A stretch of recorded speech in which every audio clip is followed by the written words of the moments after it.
I call David Laidlaw. Thank you.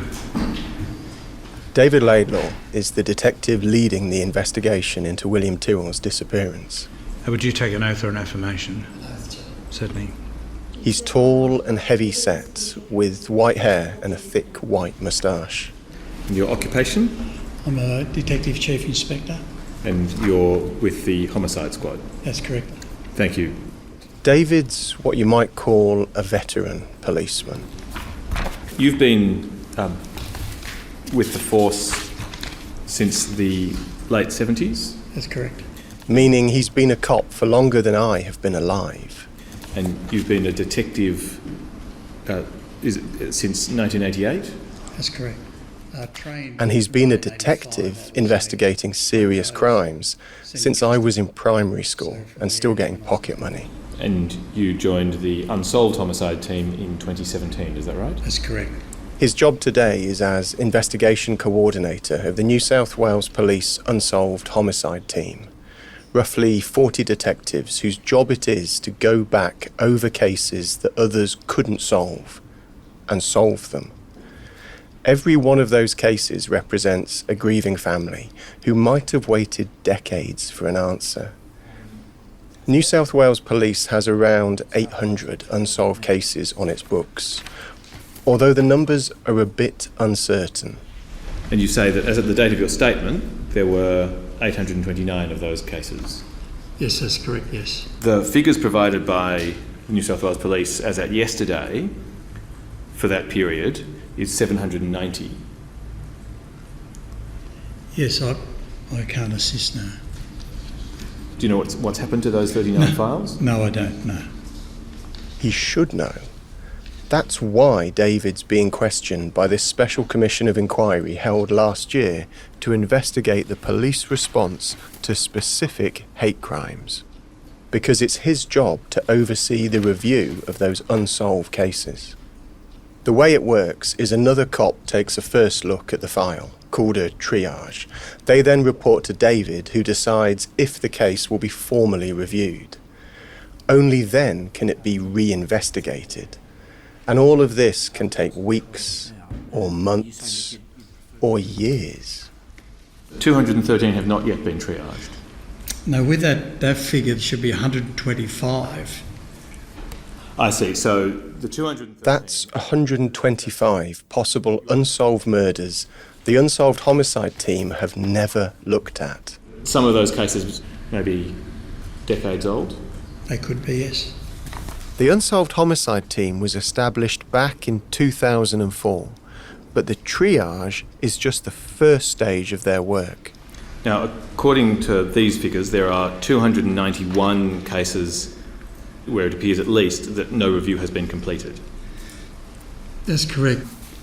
125 cases plus 291 cases equals quite a backlog. That's hundreds of possible murders, grieving families. David says it's a resource issue. You have to understand the resource implications. We don't have enough people to do them, and enough people, I mean by people who are qualified. At this point, the head of the inquiry interrupts him. And have more resources been requested? No, So David hasn't asked for any help. that's correct. I know there's 19 triages ready for me to vet, and I haven't had the opportunity to vet yet. For how long? Since I'd say since June, I would say, last year. So that those 19 where somebody has completed a review and sent it to you to assess, Yes. they've been sitting on your desk for over 12 months. That's correct, yes. When do you expect to get to them? I don't know. Just to stress, that's 19 families waiting maybe decades for an answer to what happened, not knowing the file detailing their loved one's possible murder has been triaged by a detective, then sat unopened on David's desk for the past year. And have you drawn this to the Commissioner's attention that you need more resources one way or the other? No, I haven't, sir. Why not? If the work is that important, or does it not require urgent attention? It does require urgent Well, then why attention. hasn't somebody said something to the Commissioner instead of sitting quietly, leaving files collecting dust on the desk? If I can reiterate what I said before, is that we're going from a backlog of, we've still got triage forms that have been completed that we cannot get out to even to review because there's so many of them. Do I work on the basis that the present Commissioner is entirely unaware of the resources issues that you currently face? Is that right? That's correct, sir. Well, that is remarkable, if I may say so. Yes, that's right.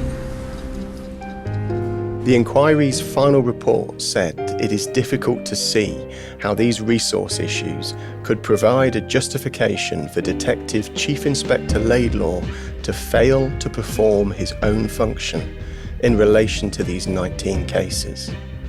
David said part of the reason was he was busy investigating the disappearance of William Tyrrell. He's still investigating William's disappearance. I'm Dan Box, and from news.com.au, this is Witness, William Tyrrell. Episode 4, The Police Theory.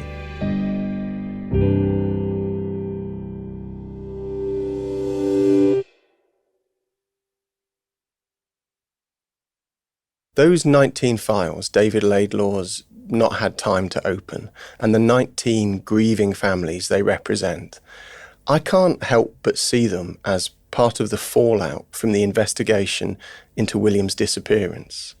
And there are others, like William's biological family, where his grandmother says she lost her son over the past 10 years when they haven't had any answers, and she lost herself as well.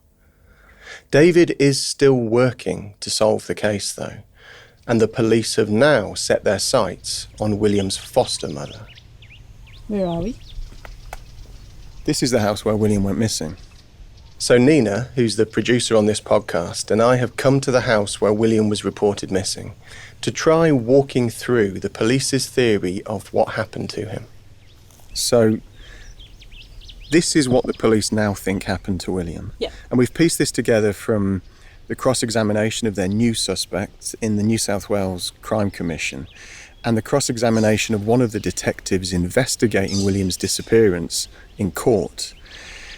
In court, that detective confirmed that this is one of their theories, and he said that the police believe they know where William's body was disposed of, and that he's formed the view that William's foster mother knows where William Tyrrell is. The house where William was reported missing is a big two-storey building at the top of a dead-end road called Benaroon Drive. The neighbours' houses are all set back from the road, and each house is surrounded by a wide garden. It looks like a nice place to live. Blue sky, green grass, the quiet. But behind the houses on either side is forest. The last known photograph of William Tyrrell was taken at 9:37 on the morning he went missing, and he's wearing his Spider-Man suit on this veranda of the house. The photo is taken by his foster mother, and you can see William's happy. His mouth is open like he's laughing, or he's excited, or he's roaring. And we know the foster mother's there because she took the photograph, and we know that her mum is there. But the foster father, her husband, he's left the home earlier that morning. He's gone to make a work call. He needs internet reception to do that. And just to say, we do have a point in time for when he left because there was CCTV, right? Yeah, so all of that's been confirmed. But the uncertainty is over the time of the photograph. It could be out by 2 hours. So that would make it 7:37, not 9:37. The foster mum told police when she was asked about this that she didn't know how to set the camera. But the police and later the inquest have looked at this. There's been forensic examination and both accept that 9:37 is accurate. And I look at that picture and I just think, minutes, and our world has changed. This is William's foster mother from an interview with both foster parents recorded by New South Wales Police months after he was reported missing. So, 9:37, let's start the timer now. After the photograph's taken, the foster mother tells police that William Tyrrell did more drawing on the veranda, and she remembers playing with dice with him. She was teaching the kids how to count.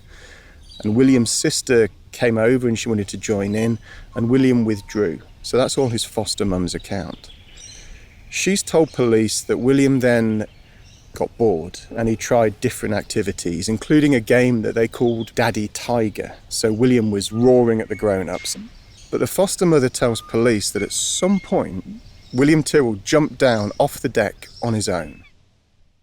He's got a really good sense of adventure, but he's got a really good understanding of his limitations. Yep. He's not a wanderer, not a child to run away, always had us in earshot or eyesight. She says she told him to put his shoes on, but he's barefoot in the photograph.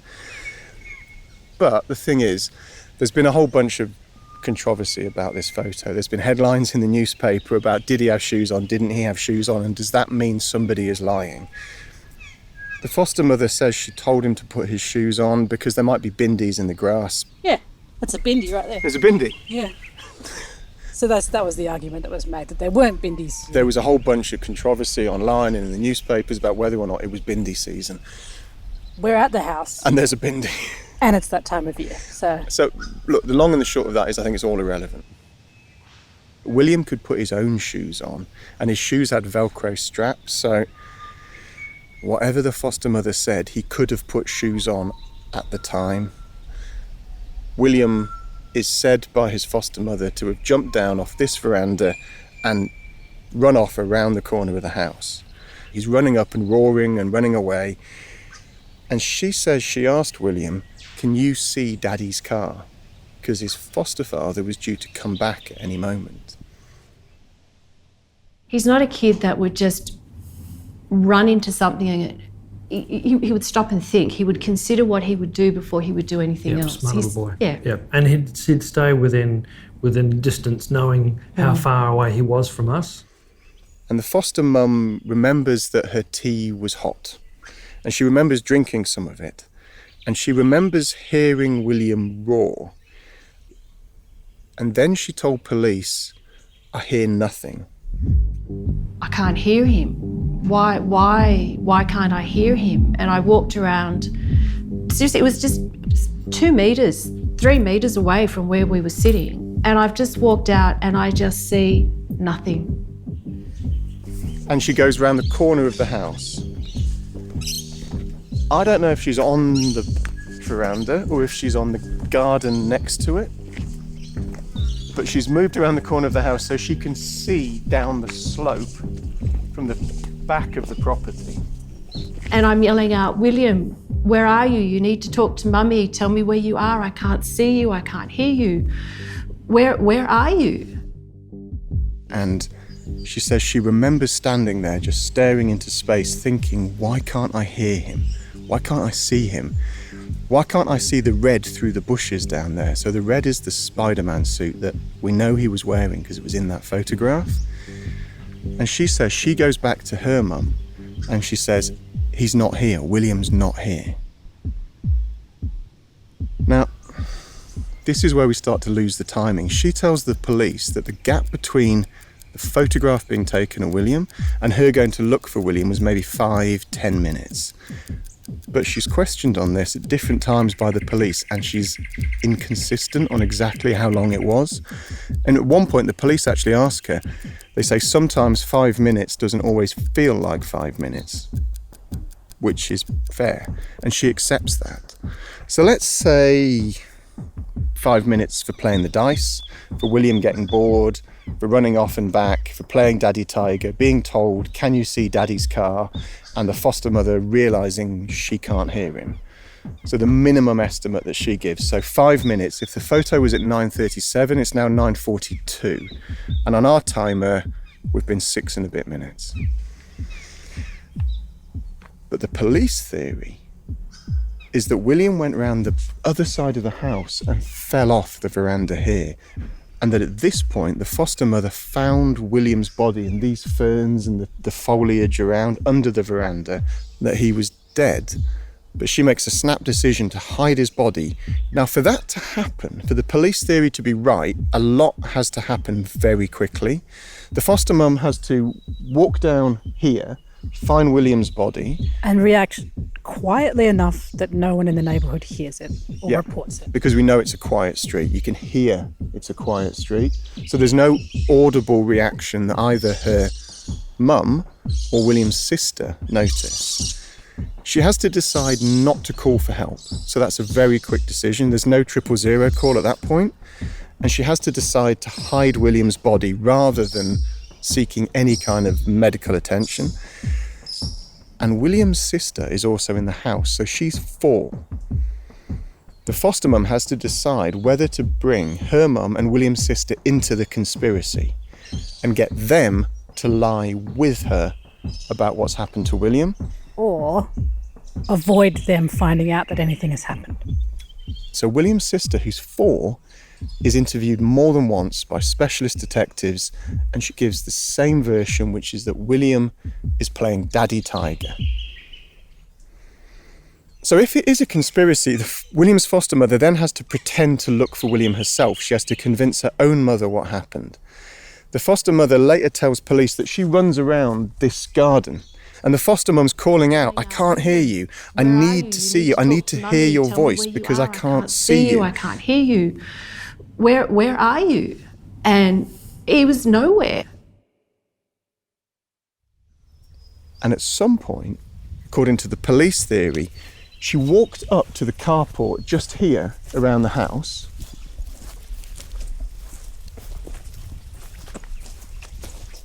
And when she got there, she loaded William's body into her mum's grey Mazda 3, according to the police. So far we are about 11 minutes since the time when William is last known to be alive.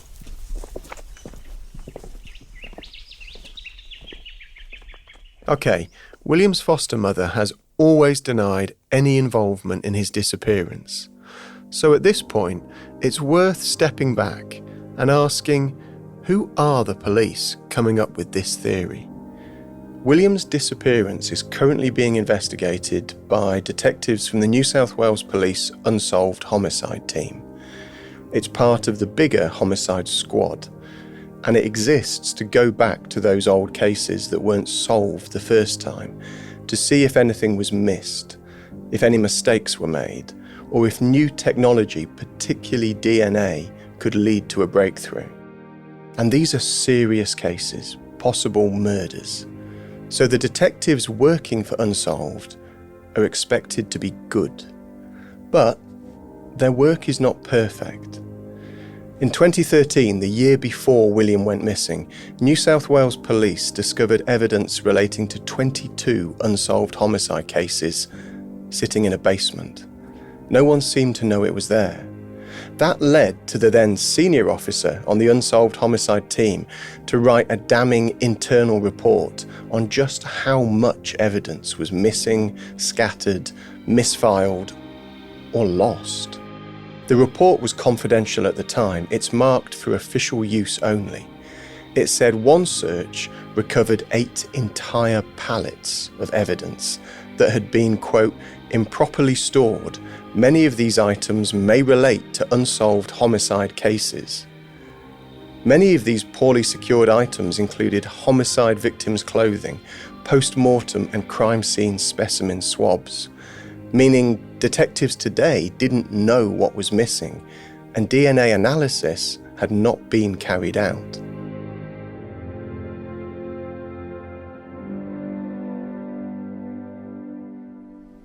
One of the reasons to write this document was to let Command know what the issue was and the problems was that we faced. This is the former officer who wrote that report, giving evidence at the same inquiry you heard at the start of the episode. All of the investigators in the office were aware of the problems regarding retention and proper exhibit handling procedures. That officer didn't get to see if those problems were ever fixed. He ended up leaving the police for medical reasons shortly after submitting his report. The current boss of the New South Wales Police Homicide Squad told the inquiry those problems still existed when he took over in 2019. Yes, but we're talking about certain cases. We're not talking about every case, but yes, it was known. Detective Superintendent Daniel Doherty is a stout, stolid, grey-bearded policeman. He looks like a safe pair of hands. But when questioned, he didn't know how many unsolved homicide cases were affected. And was it well known that these problems may have existed in relation to a large number of unsolved homicides? I wouldn't say a large number. But Was it well known that these problems arose in a number of cases and nobody knew how many cases the problems arose in? I think that now with the work of the unsolved homicide team, there'd be a small number of cases. What's the basis on which you tell the Commissioner that the number of cases that suffer from this problem is a small number rather than an unknown number? Well, it is an unknown number. So there's an unknown number of cases where the unsolved homicide team don't know what evidence they're missing. And that was still the case last year. That's 10 years after that discovery of evidence relating to those 22 unsolved homicides in a police basement that first brought this issue to light. Are you aware of those problems having been addressed? Well, it's been an ongoing issue. I know that there's been some reviews of record services, and I know there's reviews in relation to exhibits, and that's been an ongoing issue. The problems were well known as problems within the Unsolved Homicides team when you started in December 2019? Yes, well, they brought it to my attention. And it's well known that there's still problems within the Unsolved Homicides team? In terms of those issues that have been raised, yes. So the Unsolved Homicide team is not perfect.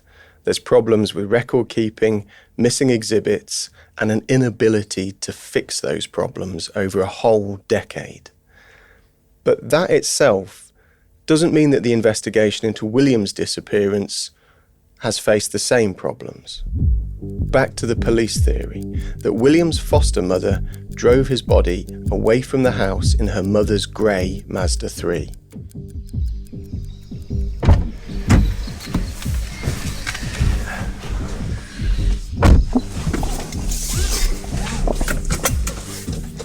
She describes driving very slowly. Yeah, William's foster mother doesn't mention this drive in her initial statement to police on the day that William goes missing, but she does describe it in a video walkthrough of what happened the police recorded with her about 6 days later. And there's been different reports about whether this drive was made before William's foster father came home or after. But if you look at William's foster father's witness statements, he doesn't mention the drive. So you got to think it's more likely that the foster mum makes this drive before he gets home. So she drives down here. She describes with her head out the window. She's looking out the window. She's calling for William. And yeah, so she's driven down and she turns right here. Now on the drive, William's foster mum tells police that on this road, so it's almost a single lane road, it's narrow, there's no road markings, there's trees on either side. She describes this semi-trailer coming down really fast. And I pulled, he thought I pulled over because he acknowledged me by saying thanks for pulling over, but I pulled over because I've just got my head out the window looking for William. Yeah, she said she wasn't pulled over, she was just driving. Just driving so slowly. No, doing this drive, it does make sense to me that this is how you might look. Yeah. You're covering a lot of ground here. And you can imagine that if you are looking for a kid, you've got thick bush on either side of the road. You're desperately looking for, that red or that blue of the Spider-Man suit. You're shouting his name as you go.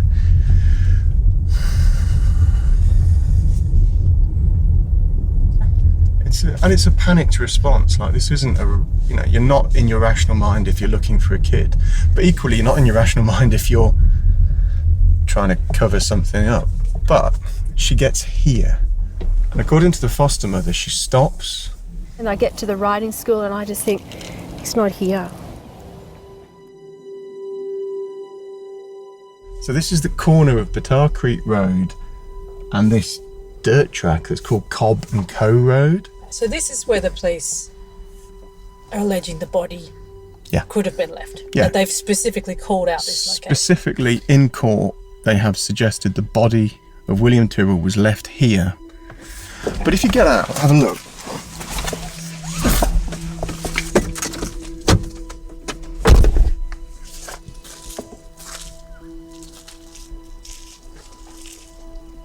Very open. It is very open, isn't it? So just testing the police theory, if you were trying to hide a body, when you get here, there's the old riding school, so there's several buildings, maybe 100 metres away, overlooking where we are now. There's another house there on the other side of the road, a second house there, and a third one there, all within eyeshot. When if you hadn't turned right at the bottom of Benaroon Drive and you'd turned left, or if you'd continued down this road another few hundred metres, you'd just be in forest on either side. There would be no houses looking at you. So this spot here is probably the worst place to try and hide anything if you wanted to commit a criminal act.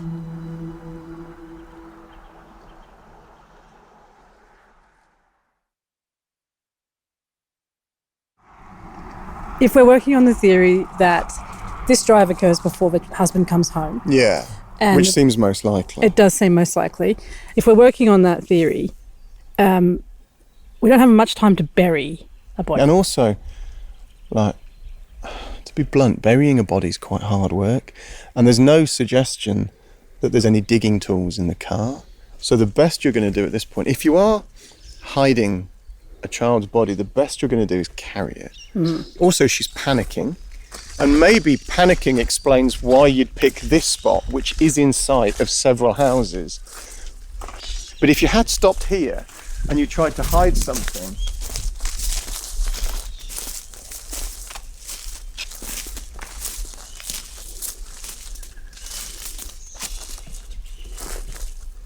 you could walk, what's that, 50 metres and leave the body behind one of these piles of leaves and sticks, but it's not going to be very well hidden. So if you wanted to hide it properly, and I know this is mawkish, but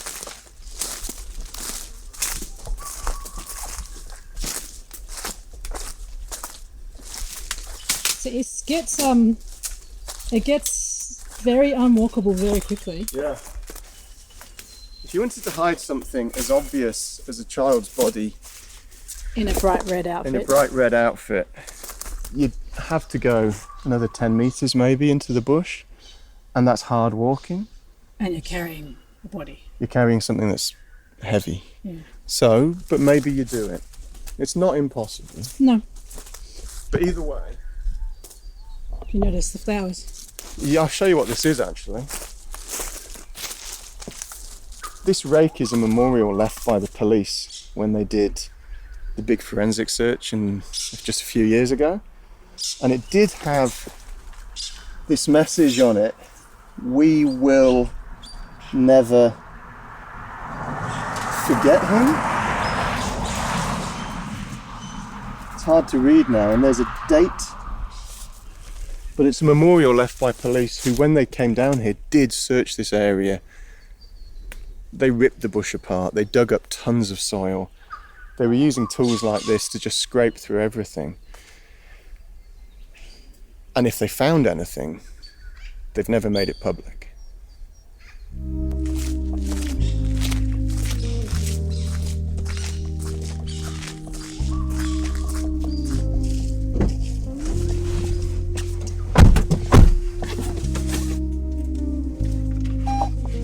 And the detectives are adamant when questioned in court about this location. So one of the detectives on the strike force says that the police do believe William's body was disposed in this area on the corner of those two roads. And he's asked in court if he's lying about whether the police know the location, and he says he's not. And then he says, "I formed the view that the foster mother knows where William Tyrrell is." Which does lead you to the question, well, if you believe that, then why have you not been able to find him? But we don't know. So the foster mum then drives back into Benaroon Drive.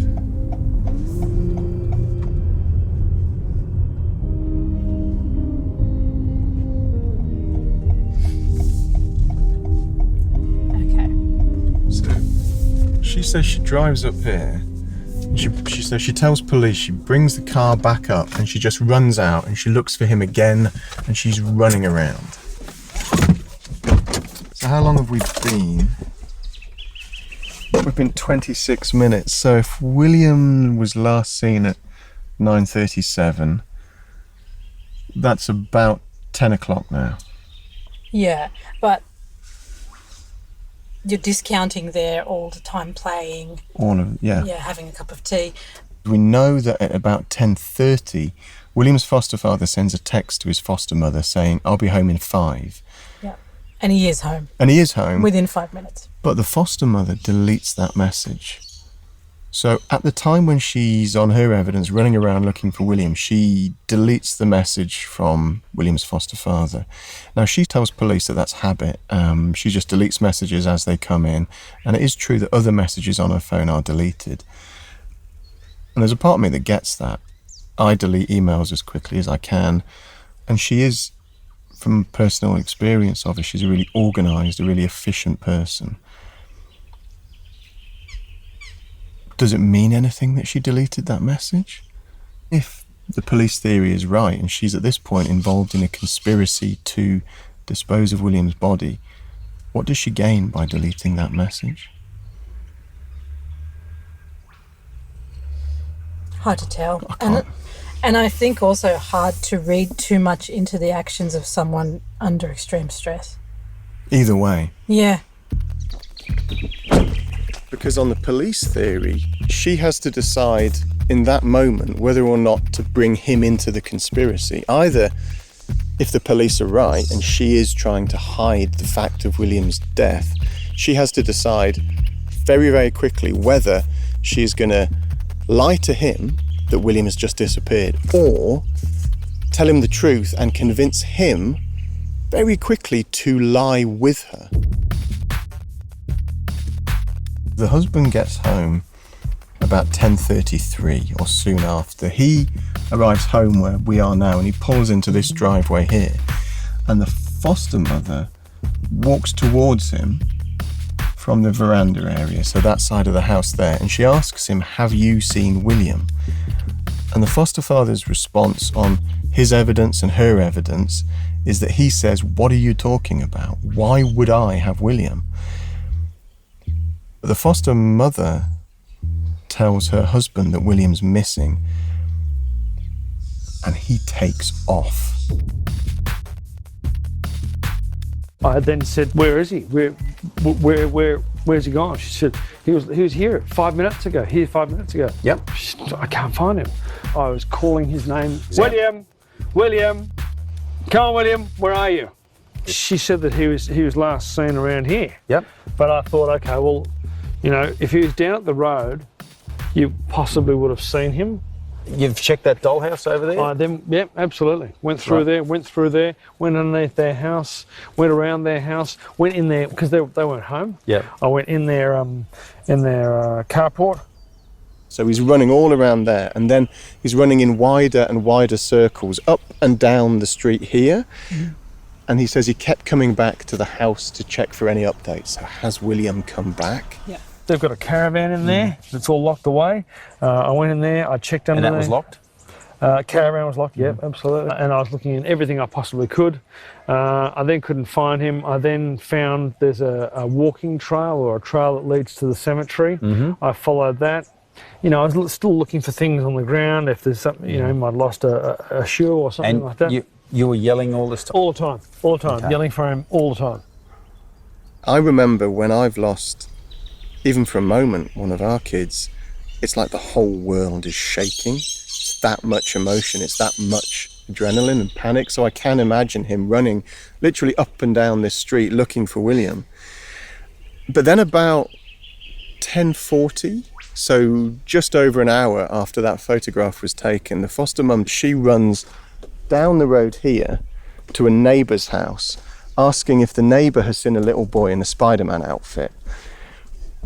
But the significance of that is from that moment on, the foster mother is with someone from outside her family, someone who has no reason to lie to protect her. So we know that from that moment on, she's not hiding a body. Yeah. So having walked it through, what do you think about the police theory? Yeah, it's doable. It is doable. It's tight. It's doable, but I don't think it makes a lot of sense. And the thing that got me was driving down to the corner of those two roads that the police say they believe William's foster mother hid his body. You're right in front of the riding school. You're in view of 1, 2, 3 other houses. When if you wanted to hide something and you'd driven another 200 metres, there'd be nothing. There'd just be forest. So why pick that point? But it's entirely possible that we're looking at a puzzle that's missing a lot of pieces and that the police could have pieces. But if they have pieces, why haven't they done anything about it? Why has she not been charged?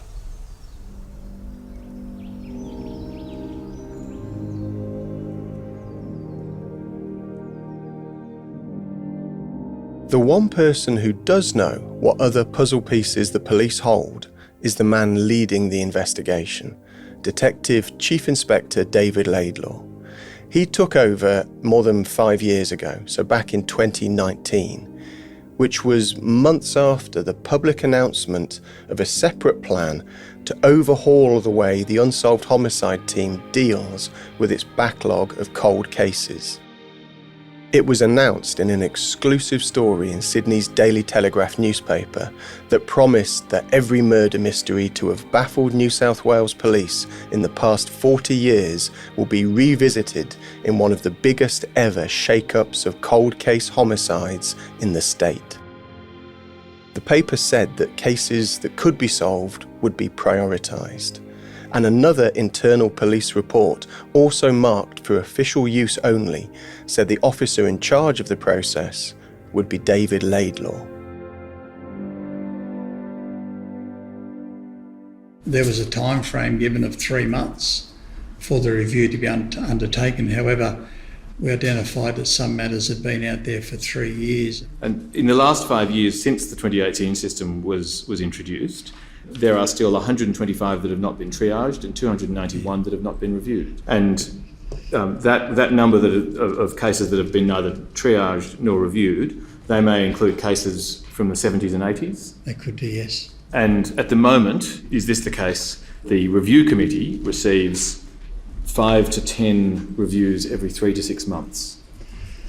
Approximately, yes. So that's fewer than 20 in a year, is that right? Yes. So of the 442 undetected cases, it'll take 22 years to review all of them on that average. Yes, it could do. When you joined the Unsolved Homicide team in 2017, were you already aware of difficulties in locating exhibits that were appreciated within that team? Yes. Was that notorious within the Unsolved Homicide team? It's a rather strong word, notorious. I would say it was known. Well known? Yes. Therefore, the reconciliation plan was to get all exhibits for forensic analysis to be back into one place, which is the Metropolitan Exhibit and Property Centre. And that project was underway, was it, when you joined the team? Yes. And has that project been completed? I'm unable to tell the Commissioner that. Have you received written updates as to the progress of that project? No, I haven't. No. You haven't received any written update as to the progress of that project since you commenced? That's correct, yes. Have you asked for... And are you the person who would be expected to receive the updates? Yes, sir, I would be. Have you asked for them? No, sir. Why not? I can't give the Commissioner a reason why not. The second voice, the one who's just started asking questions, is the inquiry's head, a Supreme Court judge. These are all people's lives and people's families' lives. I appreciate that. And has anyone, as far as you know, ever put to the Commissioner that some specially funded project is urgently needed to get a grip on all of these unsolved cases? I'm unaware.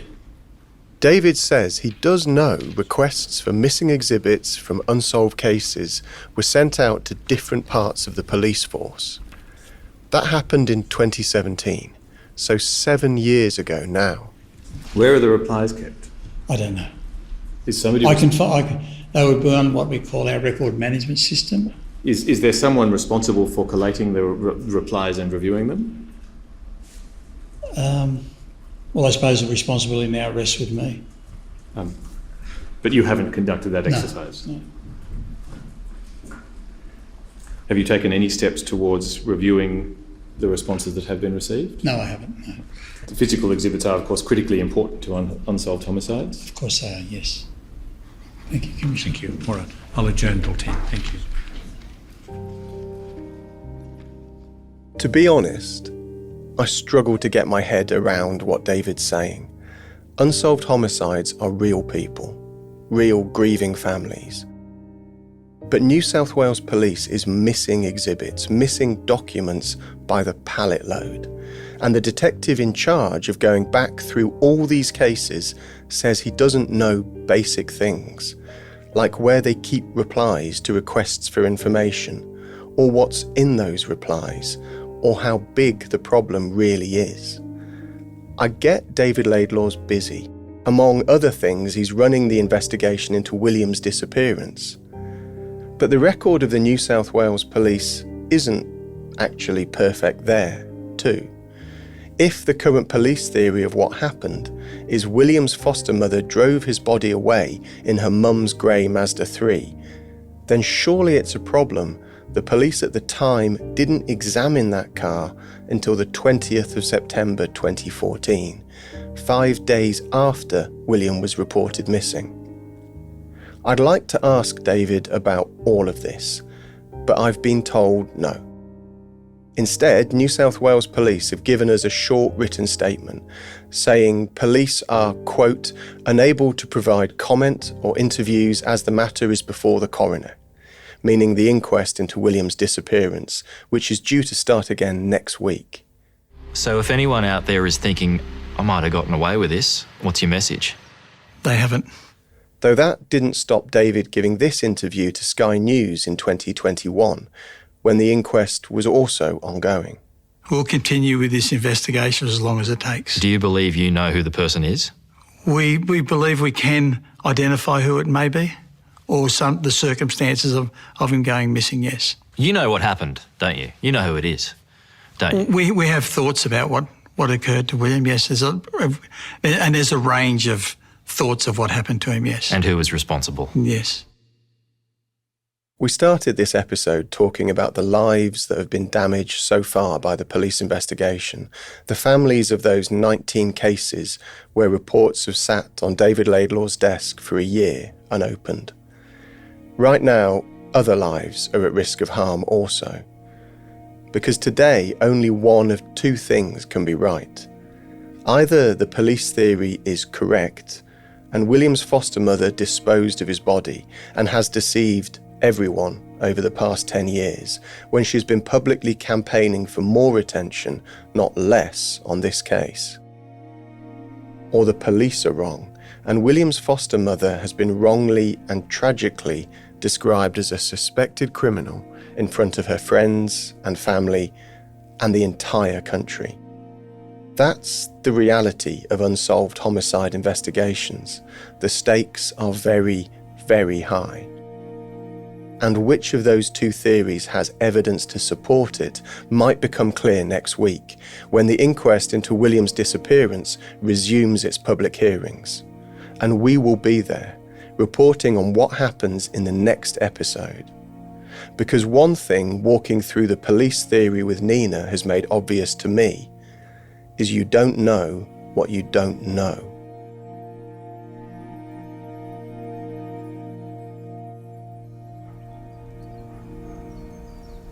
What do you feel about the foster parents now?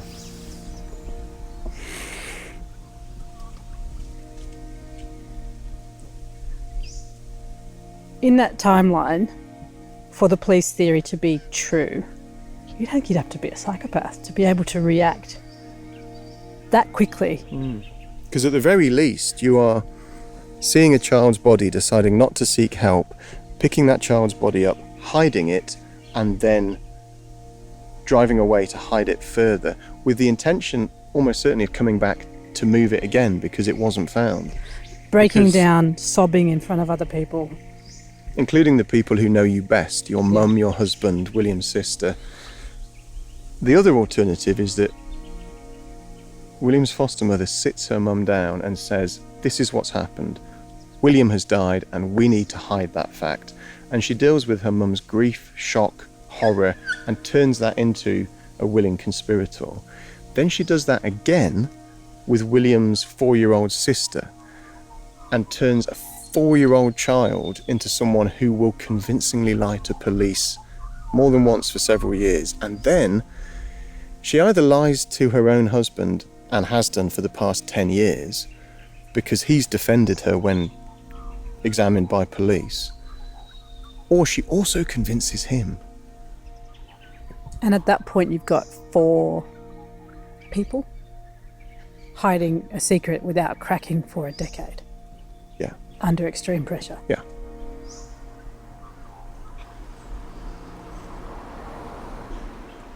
But you know what hearing this car's made me think?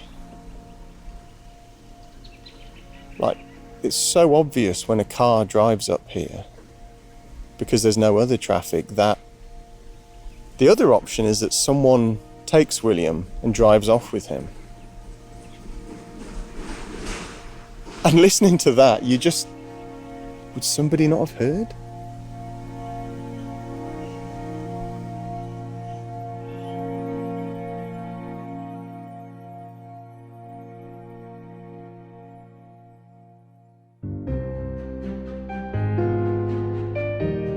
That's next time on Witness, William Tyrrell. If you know anything about William's disappearance, please contact CrimeStoppers. There's a number in the show notes for this series. But if there's anything you want to tell us, you can email witness@news.com.au, or I'm on social media, and it can be completely confidential. A lot of different people have been involved in making this series. Among them, the executive producer is Nina Young. The sound design was by Tiffany Dimmack. The producers have been Emily Pidgeon, Nicholas Adams-Jasbar, Phoebe Zakowski-Wallace, and Tabby Wilson. Research by Aidan Patrick. Original music by Rory O'Connor. Our lawyer is Stephen Coombs. The editor at news.com.au is Kerry Warren. I'm Dan Box.